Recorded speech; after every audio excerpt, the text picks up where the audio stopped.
sont les gardiens de la justice de Dieu. Revenons au diable, dans Ézéchiel 28. Sa fonction était donc celle d'un gardien de la justice de Dieu.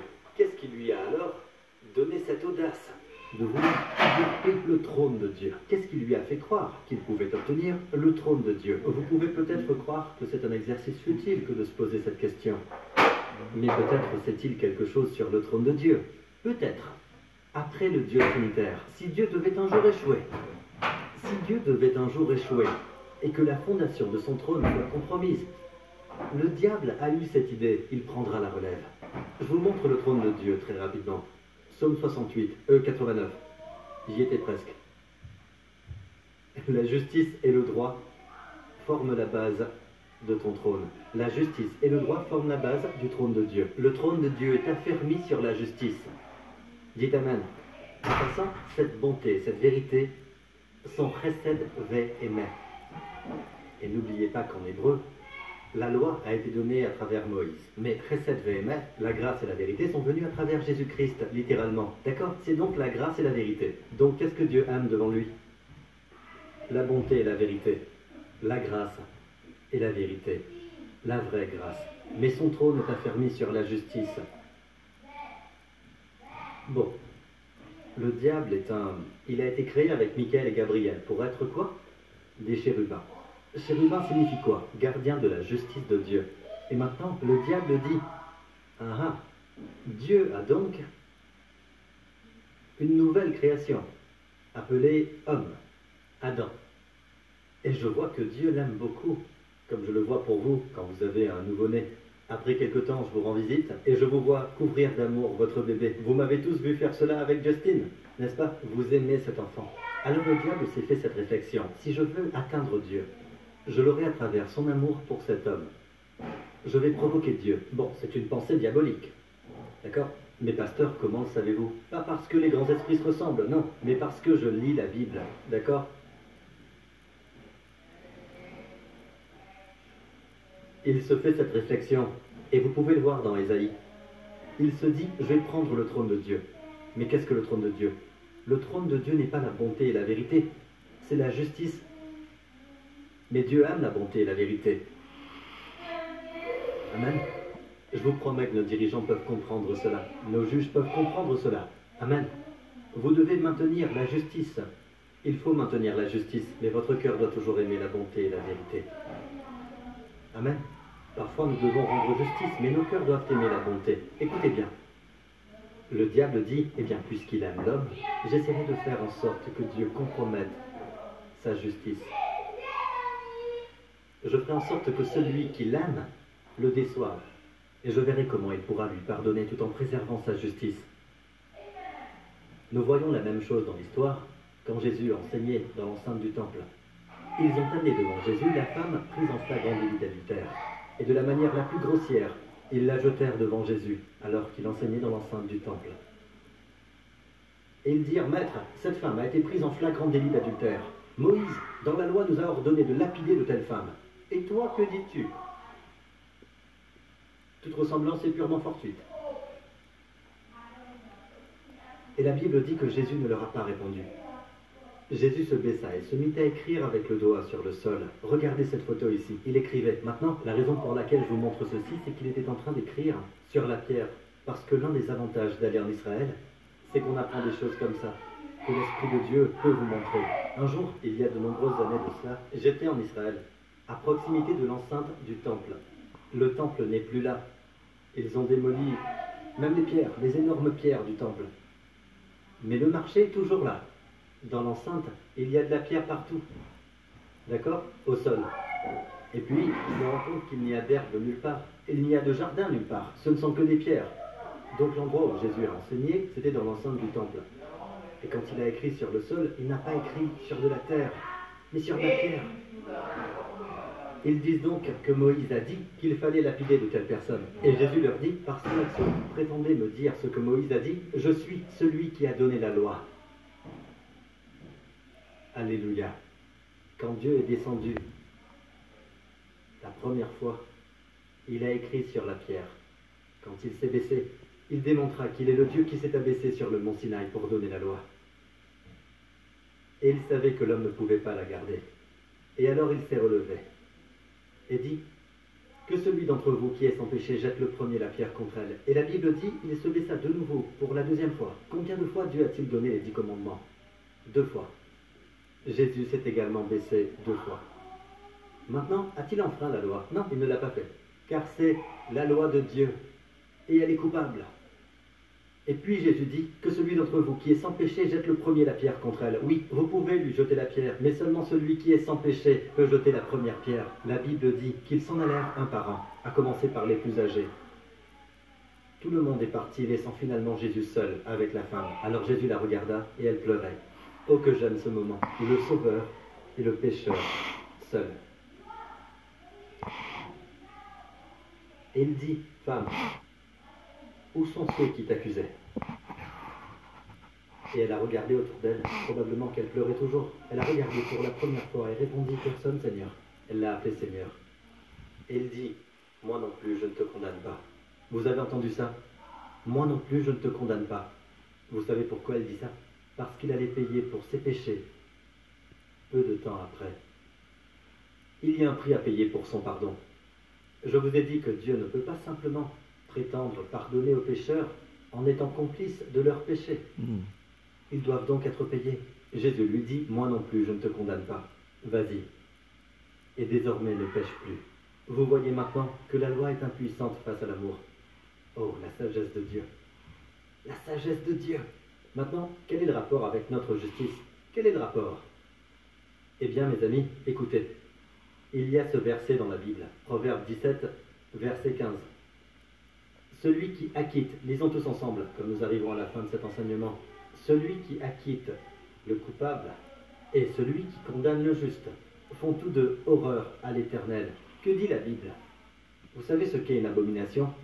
C'est pire que le péché. Quand Dieu utilise abomination, c'est un mot intense. On m'a décrit ce sentiment comme, on me l'a représenté comme le fait d'être obligé de sentir l'odeur d'un rat mort, mort depuis de nombreux jours, et vous êtes coincé dans une petite pièce avec ce rat. D'accord? Ce que vous ressentez envers ce rat, quand vous sentez l'odeur de la mort, du cadavre, de la carcasse de ce rat, vous savez de quoi je parle. Ça, c'est une abomination. Le pharisien est l'image de celui qui acquitte les méchants. Ils sont méchants et pourtant ils agissent comme s'ils étaient justifiés. Ce sont des pécheurs, mais ils agissent comme s'ils ne l'étaient pas. Et tous ceux qui sont comme eux, Dieu dit que c'est une abomination. D'accord? C'est de l'hypocrisie, n'est-ce pas? L'hypocrisie, c'est prétendre être ce que vous n'êtes pas. Le monde extérieur nous traite d'hypocrites. Voyons voir qui est le vrai hypo. Très bien. Regardez ça. Celui qui condamne les justes.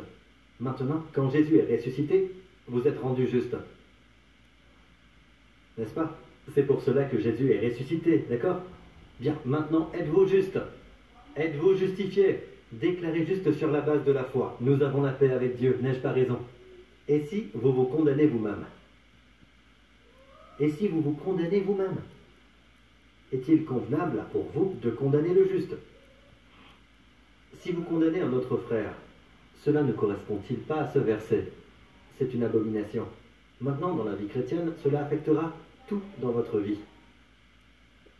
Nombreux sont ceux parmi nous qui se condamnent. Nous nous demandons pourquoi nos prières ne fonctionnent pas. Nous nous condamnons nous-mêmes, alors qu'en réalité, nous commettons en quelque sorte une abomination. Il y a des chrétiens qui confessent leurs péchés, mais ils confessent ceux qui sont manifestes et clairs, mais ils n'avouent pas qu'ils se condamnent eux-mêmes. C'est une abomination de vous condamner vous-même.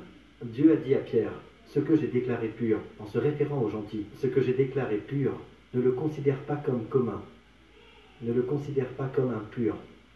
Dieu n'aime pas ça. D'accord? Cela affectera votre relation avec vos enfants. Vous devez être affermis. Vous êtes la justice de Dieu. Amen. Ésaïe 54. Nous terminons. Regardez ça. Tous les enfants seront instruits par l'Éternel. Il ne dit pas que vous devez enseigner à vos enfants au sujet de l'Éternel, mais que l'Éternel lui-même les instruira. Tous les enfants seront instruits par l'Éternel. Et le shalom, la paix de tes fils, sera très grande. Le mot shalom n'est pas seulement tranquillité d'esprit, mais aussi la santé. La santé de vos enfants sera excellente. Grande sera leur paix, grand sera leur bien-être. Parce qu'ils sont instruits directement par le Seigneur. Pourquoi? Parce que c'est sur la justice que le Père est affermi. La mère est affermie sur la justice. Le fait d'être affermi sur la justice affecte nos enfants. Quand nous sommes légalistes, ils sont vulnérables. Quand nous sommes reposés dans notre marche avec Dieu, le grand shalom se repose sur eux. N'essayez pas de vous concentrer uniquement sur vos enfants. Concentrez-vous sur votre travail avec le Seigneur et demandez-vous, êtes-vous affermi sur cette vérité de la justice? Êtes-vous la justice de Dieu en Christ? Et chaque jour, cherchez cela. Et la Bible dit, oublie l'oppression, car tu n'as rien à craindre. Oublie la terreur, car elle ne s'approchera pas de toi. Nous vivons dans un monde de terreur, d'accord? Mais la Bible dit que lorsque vous êtes affermis sur la justice, vous serez loin de l'oppression, car vous n'aurez rien à craindre, et loin de la terreur, car elle ne s'approchera pas de vous. Dieu n'a pas dit qu'il n'y a pas de terreur, mais qu'elle ne s'approchera pas de vous. Dites-le souvent, je suis la justice de Dieu en Christ. Avant de monter dans un avion, je suis la justice de Dieu en Christ. Et Je c'est suis la plus justice grande de humilité Jésus. Je suis la justice de Christ. devant Dieu. De dire, je ne suis pas justifié, je ne suis que ceci, je ne serai jamais que cela, ça ne va pas vous aider. C'est de la fausse humilité, de la pseudo-humilité. Amen. Quand vous dites, je suis la justice de Dieu dans le Christ, Jésus est glorifié.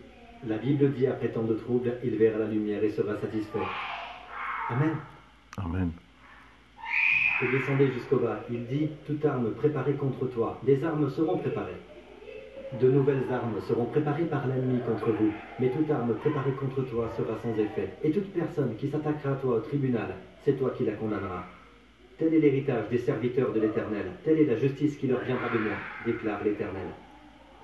Cela vous êtes donc dans votre entreprise, même en cas de poursuite, dans toutes sortes de cas. Dieu n'a pas dit que les armes n'existeront pas, mais que contre vous elles n'auront pas d'effet. Amen. Toute mauvaise lettre écrite contre vous sera sans effet. Amen. Toute langue qui s'élèvera en justice contre toi sera sans effet. Alléluia. Pourquoi? Parce que nous sommes bons? Parce que vous êtes bons? Non. Votre justice vient de moi. Et c'est sur elle que vous êtes affermis. Et plus vous vous y affermirez, et plus vous découvrirez à quel point ces vérités s'accomplissent dans votre vie. Un dernier verset et nous terminons. Jésus dit ceci dans Matthieu 6, au verset 31. Ne vous inquiétez donc pas, et ne dites pas, que mangerons-nous, que boirons-nous, avec quoi nous habillerons-nous? Dans le christianisme, nous appelons cela les besoins moindres, par rapport aux besoins les plus importants. Vous savez, vos besoins spirituels, sagesse, faveur auprès de Dieu et tout le reste. Mais voyons ces besoins moindres. Est-ce que Dieu se soucie de savoir si nos besoins sont pourvus? Est-ce que la justice couvre cela? Voyons voir. Que boirons-nous? Avec quoi nous habillerons-nous? Et Jésus dit, le corps est plus important que les vêtements, ce qui fait référence à la santé. Tout est dit ici. En effet, tout cela, ce sont les membres des autres peuples qui le recherchent. Or, votre Père Céleste sait que vous en avez besoin. Recherchez d'abord le royaume et la justice de Dieu. Recherchez d'abord le royaume et la justice de Dieu. Et tout cela vous sera donné en plus.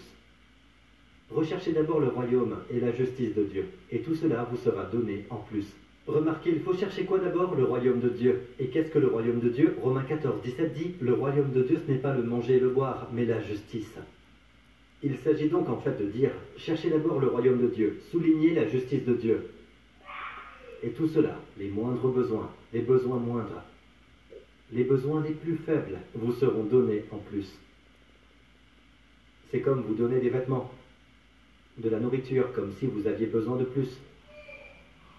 Tout ce dont vous avez besoin physiquement vous sera donné. Donné. Regardez cette incroyable sagesse de Dieu et nous allons conclure. Avez-vous été bénis? Jésus dit que la première chose est sa justice. Pas votre justice.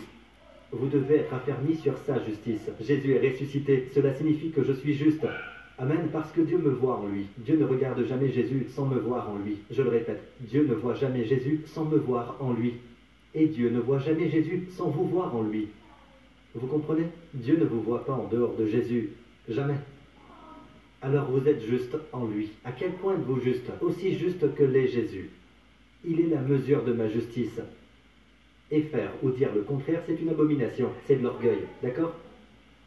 Êtes-vous avec moi jusqu'à présent? Maintenant, regardez ça, cette étonnante sagesse de Dieu. Dites-moi si vous pouvez trouver cette sagesse de Dieu ailleurs. D'accord? Sauf ici, dans les paroles de Jésus. Jésus dit que si vous mettez la chose principale à la première place, alors la chose secondaire vous sera donnée en plus, sans même que vous la recherchiez. Mais écoutez, Si vous mettez la chose secondaire à la première place, vous perdrez la chose principale. Et il n'y a aucune certitude que vous aurez la chose secondaire. Et nous voyons des gens poursuivre des choses physiques en permanence.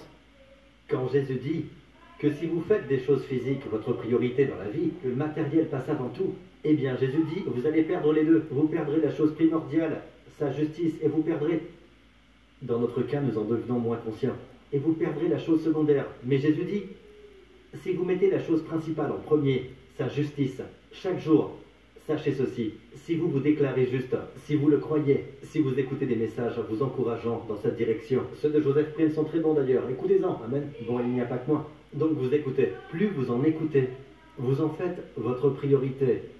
Cela devient la chose la plus importante pour vous. Alors non seulement vous bénéficiez de la justice, mais les besoins physiques les plus faibles vous seront donnés. Mais si vous mettez ces besoins moindres à la première place, vous perdez les deux. Amen. Quelle sagesse! Cela vous aide à rester très simple. Vous savez, tous les jours de votre vie, je n'ai pas besoin de tout faire pour avoir une bonne santé. Je n'ai qu'à constamment me poser la question, suis-je conscient de ma justice aujourd'hui? Je cherche intensément à être affermi dans cette conscience de la justice. Et devinez quoi? Les vêtements me sont donnés. De la nourriture m'est donnée. Ça ne veut pas dire qu'il n'y a pas de défi. Cela ne veut pas dire qu'il n'y a pas d'armes. Mais toute arme préparée sera sans effet. Et cela ne signifie pas que les langues ne s'élèveront pas. Les langues s'élèveront, mais elles seront sans effet à cause de ce que Jésus a fait. Satan ne peut pas accuser avec succès. Et la loi ne peut pas condamner avec succès. Vous êtes la justice de Dieu en Christ. Et tout cela à cause de la résurrection. Louez-le. Alléluia. Alléluia. Merci Père. Merci Seigneur. Et tous ceux qui regardent ce programme à la maison. Mon ami, le Seigneur vous aime beaucoup. Vous êtes la prunelle de ses yeux. Et vous et moi sommes pris dans la bataille de tous les temps. Et bien que l'homme ait chuté, Dieu n'a pas oublié l'homme. Dieu aime l'homme. Dieu l'aime. Et la façon dont Jésus dit ce petit mot intense, en français, le mot tant. En effet, Dieu a tant aimé le monde. Dieu vous a tant aimé qu'il a donné son Fils unique pour mourir pour vos péchés. De penser que le Fils de Dieu, 3 fois saint, le juste, l'irréprochable, prendrait notre place et prendrait sur lui toutes les responsabilités, tous les jugements et toutes les conséquences de nos péchés dans son propre corps pour que nous puissions être justes. Où est Jésus aujourd'hui? À la droite du Père. Le même Jésus sur la croix, qui a porté nos péchés, qui était sous la malédiction, qui est devenu une malédiction. Où est-il aujourd'hui? À la droite du Père. Qu'est-ce que cela signifie? Vos péchés sont effacés. Vos péchés sont effacés. Avez-vous reçu ceci? L'avez-vous reçu? Si ce n'est pas le cas, je voudrais vous guider dans cette prière pour recevoir le Seigneur Jésus. Dites-le simplement avec votre cœur, ceux qui regardent à la maison. Dites-le de tout cœur. Dites, Père Céleste, je crois Père Céleste, je crois. que Jésus est mort pour mes péchés. Je crois que Jésus est mort pour mon péché. Pour toutes mes fautes. Il a été donné pour tous mes péchés. Il est mort. Il est mort. En portant tous mes péchés. En portant tous mes péchés. Et les malédictions. Le jugement. Et la culpabilité. Et toute la colère de Dieu. Et toute la colère de Dieu. A consumé mes péchés. A consumé mes péchés. Sur cette croix. Sur cette croix. Il est ressuscité. Il est ressuscité. Et m'a libéré. Et m'a libéré. De tous mes péchés. De tous mes péchés. De toutes les conséquences de de mon toutes péché. les conséquences de mes péchés. Il est ressuscité. Il est ressuscité. Complètement. Libre. Libre. De toute malédiction. De toute malédiction. Moi de même. Moi de même. J'ai été ressuscité en lui. J'ai été ressuscité en lui. Délivré de toute accusation. Délivré en toute culpabilité. De toute imputation. Jésus-Christ. Jésus-Christ. Et mon Seigneur et mon Sauveur. Et mon Sauveur, Seigneur. Je suis sauvé. Je suis sauvé. Complètement sauvé. Complètement sauvé. Le sang de Jésus. Le sang de Jésus. Est éternellement. Est éternellement. Efficace. Efficace. Je suis gardé juste. Je suis gardé juste. Par le sang de Jésus. Par le sang de Jésus. On ne peut jamais m'imputer. On ne peut jamais m'imputer. Pour m'accuser. De péché. De péché. À nouveau. Je suis la justice de Dieu. Je suis la justice de Dieu. Au nom de Jésus. Et tout le peuple dit. Et tout le peuple. Amen. Amen. Jésus Christ. Amen. Éternel des armées.